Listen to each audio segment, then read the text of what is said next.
സജീഷ്, സംസ്ഥാന രാഷ്ട്രീയത്തിൽ അസാധാരണമായ പ്രതിസന്ധി LDF നേരിടുന്നു. CPI PM ശ്രീ പദ്ധതിയിൽ പിന്നോട്ടില്ല നിലപാടില്ലെന്ന് അറിയിക്കുകയാണ്. മന്ത്രിസഭാ യോഗത്തിൽ നിന്ന് വിട്ടുനിൽക്കുന്നു. മുഖ്യമന്ത്രി തന്നെ നടത്തിയ അനുനയ നീക്കം പാളുകയാണ്. സമമായ നിർദ്ദേശങ്ങളൊന്നും തന്നെ അംഗീകരിക്കാൻ തയ്യാറായിട്ടുമില്ല. ഇത് നമ്മൾ പ്രതീക്ഷിച്ചത് തന്നെയാണല്ലേ?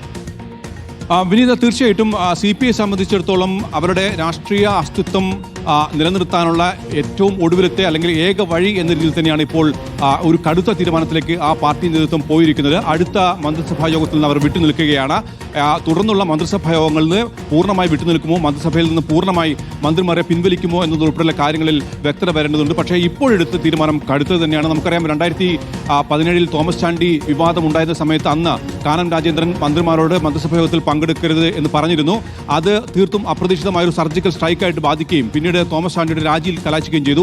അന്ന് CPIയുടെ ആ തീരുമാനത്തോട് കടുത്ത വിയോജിപ്പ് മുഖ്യമന്ത്രി പിണറായി വിജയൻ മുന്നോട്ട് വെക്കുകയും ചെയ്തിരുന്നു. ഒരു തരത്തിലും എടുക്കാൻ പാടില്ലാത്ത തീരുമാനമാണ് CPI എടുത്തതെന്നായിരുന്നു അന്ന് പിണറായി വിജയന്റെ പൊതു നിലപാട് അല്ലെങ്കിൽ അഭിപ്രായമായി മുന്നോട്ട് വന്നത്. ഏതായാലും അതേ സാഹചര്യമാണ് ഇപ്പോഴുള്ളത്. ഒരു കടുത്ത തീരുമാനത്തിലേക്ക് മന്ത്രിസഭാ യോഗത്തിൽ നിന്ന് CPIയുടെ 4 മന്ത്രിമാരും അടുത്ത യോഗത്തിൽ പങ്കെടുക്കില്ല എന്ന ഒരു നിലപാടിലേക്ക് CPI നേതൃത്വം എത്തിയിരിക്കുകയാണ്. മുഖ്യമന്ത്രി നേരിട്ടിറങ്ങി നടത്തിയ സമവായ ചർച്ച അങ്ങേയറ്റം പാളിയിരിക്കുന്നു എന്ന് വ്യക്തമാണ്. കാരണം അത്രമേൽ അതൃപ്തിയിലാണ് ഈ ചർച്ചയിലേക്ക് ബിനോയ് വിശ്വവും മന്ത്രിമാരും എത്തിയത്. ഈ ചർച്ചയ്ക്ക് മുമ്പ് പോകുമ്പോൾ ബിനോയ് വിശ്വം പറഞ്ഞത് തീർത്തും പോസിറ്റീവായിട്ടാണ് ഈ ചർച്ചയെ കാണുന്നതെന്നാണ്. പക്ഷേ CPI ഒരു നിലപാട് എടുത്തു കഴിഞ്ഞിരുന്നു. ഈ ചർച്ചയിൽ തങ്ങൾ ഉന്നയിക്കുന്ന കാര്യങ്ങളിൽ ഏതെങ്കിലും രീതിയിൽ വിട്ടുവീഴ്ചയ്ക്ക് ഒരുക്കമല്ല. തങ്ങൾ മുന്നോട്ട് വയ്ക്കുന്ന അഭിപ്രായങ്ങളോട് അതേ നിലപാടല്ല മുഖ്യമന്ത്രി സ്വീകരിക്കുന്നതെങ്കിൽ തീർത്തും കടുത്തൊരു നിലപാടിലേക്ക് പോകേണ്ടി വരും എന്ന് ഉറപ്പിച്ചു തന്നെയാണ് CPI നേതൃത്വവും മന്ത്രിമാരും മുഖ്യമന്ത്രിയുമായി കൂടിക്കാഴ്ച നടത്തിയത്. അതിൽ ഒരു മാറ്റവും ഉണ്ടായിട്ടില്ല. പാറ പോലെ ഉറച്ചൊരു തീരുമാനമായി അപ്ഡേറ്റ് അനുസരിച്ചാണെങ്കിൽ നവംബർ 4-ന് സംസ്ഥാന കൗൺസിൽ ചേർന്നുകൊണ്ട് തുടർ നടപടികൾ തീരുമാനിക്കാൻ ഒരുങ്ങുകയാണ് CPI. മന്ത്രിസഭ ബഹിഷ്കരിക്കുന്നത് തുടരണോ എന്ന കാര്യം കൗൺസിൽ യോഗത്തിന് ശേഷം തീരുമാനിക്കും. പദ്ധതിയിൽ നിന്ന് പിന്മാറുന്നതുവരെ മന്ത്രിസഭാ യോഗത്തിൽ പങ്കെടുക്കേണ്ട എന്ന കടുത്ത നിലപാടിലേക്ക് CPI എത്തുന്നു. കൗൺസിൽ ചേർന്നുകൊണ്ട് തീരുമാനം നടപ്പാക്കും. അതിനിടയിൽ CPM ചർച്ചയ്ക്ക് സന്നദ്ധമായാൽ വീണ്ടും ചർച്ചയ്ക്ക് തയ്യാറാണ്. CPI ചർച്ചയുടെ വാതിലുകൾ അടയ്ക്കുന്നില്ല. പക്ഷേ പദ്ധതിയിൽ നിന്ന് പിന്മാറുന്നതുവരെ മന്ത്രിസഭാ യോഗത്തിൽ പങ്കെടുക്കേണ്ട എന്ന കടുത്ത തീരുമാനത്തിലേക്ക് എത്തിയിരിക്കുകയാണ്. സജീഷ്, തീർച്ചയായിട്ടും ഒരു കടുത്തൊരു നിലപാടിലേക്ക് CPI എത്തിയിരിക്കുന്നു. അതിൽ ഏറ്റവും പ്രധാനപ്പെട്ട കാര്യങ്ങൾ പുറത്തു വരുന്നുണ്ട്. നവംബർ 4-ന് CPIയുടെ സംസ്ഥാന കൗൺസിൽ യോഗം ചേരും. പാർട്ടിയുടെ പരമോന്നത നയരൂപീകരണ സമിതിയാണ് സംസ്ഥാന കൗൺസിൽ. ആ കൗൺസിലായിരിക്കും തുടർ നടപടികൾ സ്വീകരിക്കുക. അതായത് ഞാൻ നേരത്തെ സൂചിപ്പിച്ചതുപോലെ തന്നെ ഇനി 6 മാസം കൂടി ഈ സർക്കാരിന് കാലാവധിയുണ്ട്. അതിന് ആ 6 മാസ കാലാവധിക്കുള്ളിൽ നടക്കുന്ന മന്ത്രിസഭാ യോഗങ്ങൾ പൂർണ്ണമായി ബഹിഷ്കരിക്കുമോ എന്നതുൾപ്പെടെയുള്ള കാര്യങ്ങളായിരിക്കും ഈ സംസ്ഥാന കൗൺസിൽ തീരുമാനമാവുക. അതായത് ഒരു തരത്തിലും പിന്നോട്ടില്ല, ഒരു ഇഞ്ച് പോലും CPI പിന്നോട്ട് പോയിട്ടില്ല. ഏറ്റവും പ്രധാനപ്പെട്ട മറ്റൊരു കാര്യം, പദ്ധതിയിൽ നിന്ന് പിന്മാറുന്നതുവരെ മന്ത്രിസഭാ യോഗത്തിൽ പങ്കെടുക്കേണ്ട എന്ന ധാരണ ഇപ്പോൾ നടന്നുകൊണ്ടിരിക്കുന്ന സെക്രട്ടേറിയറ്റിൽ ഉണ്ടായിട്ടുണ്ടെന്നാണ്.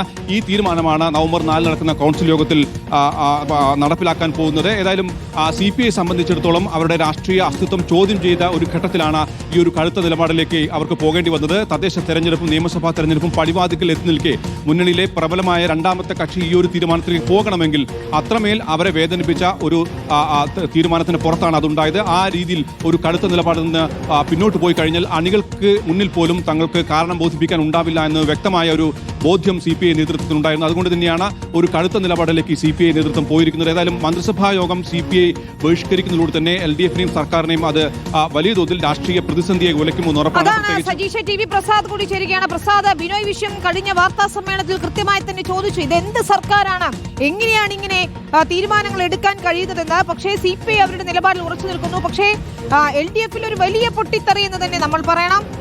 PM ശ്രീയിൽ CPM PM ശ്രീയുമായി മുന്നോട്ടെന്ന് ഇന്ന് സംസ്ഥാന സെക്രട്ടേറിയറ്റ് തീരുമാനമെടുക്കുമ്പോൾ CPI അവരുടെ നിലപാടിൽ ഉറച്ചു നിൽക്കുകയാണ്.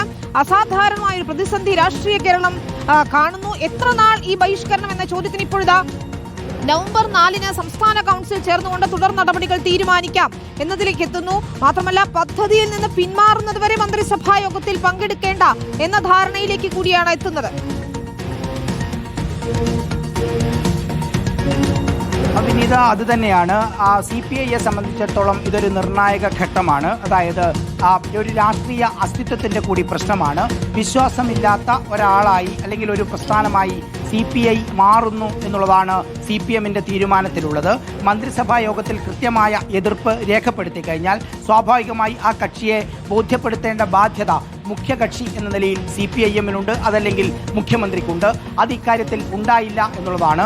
മറ്റൊരു പ്രധാനപ്പെട്ട കാര്യം MA ബേബിയും അതുപോലെ തന്നെ LDF കൺവീനർ TP രാമകൃഷ്ണനും പറയുന്നുണ്ടായിരുന്നു ഇത് LDF-ൽ ചർച്ച ചെയ്തതിന് ശേഷമേ ഒപ്പിടൂ എന്നുള്ളത്. അതിനർത്ഥം അവർ രണ്ടുപേരും ഇത് അറിഞ്ഞിട്ടില്ല എന്നുള്ളത് തന്നെയാണ്. കാരണം ഒക്ടോബർ 16 തന്നെ ഒപ്പിടൽ നടപടികളെല്ലാം തുടങ്ങിയിരുന്നു. കാരണം MOU തയ്യാറാക്കിയിരിക്കുന്നത് ഒക്ടോബർ 16 ആ സമയത്ത് തന്നെ ഒപ്പിടൽ നടപടികളിലേക്ക് തുടങ്ങിയിരുന്നു. അതായത് LDF കൺവീനറും party politburo party general സെക്രട്ടറിയും അറിയാതെ തന്നെ ഇതെല്ലാം നടന്നിരുന്നു എന്നുള്ളതാണ് അതിലൂടെ വ്യക്തമാക്കുന്നത്.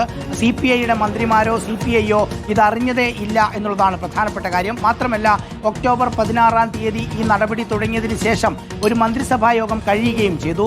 ആ മന്ത്രിസഭാ യോഗത്തിൽ മുഖ്യമന്ത്രിയോ അതല്ലെങ്കിൽ വിദ്യാഭ്യാസ മന്ത്രിയോ PM ശ്രീ പദ്ധതിയിൽ ഒപ്പുവെക്കാനുള്ള നീക്കങ്ങളെക്കുറിച്ച്, ഒപ്പുവെക്കാനുള്ള MOU തയ്യാറായതിനെക്കുറിച്ച്, ഒപ്പിടാൻ പോകുന്നതിനെക്കുറിച്ച് ഒരക്ഷരം പോലും മിണ്ടിയില്ല എന്നുള്ളതാണ് CPI-യെ വല്ലാതെ അങ്ങ് ചൊടിപ്പിച്ചത്.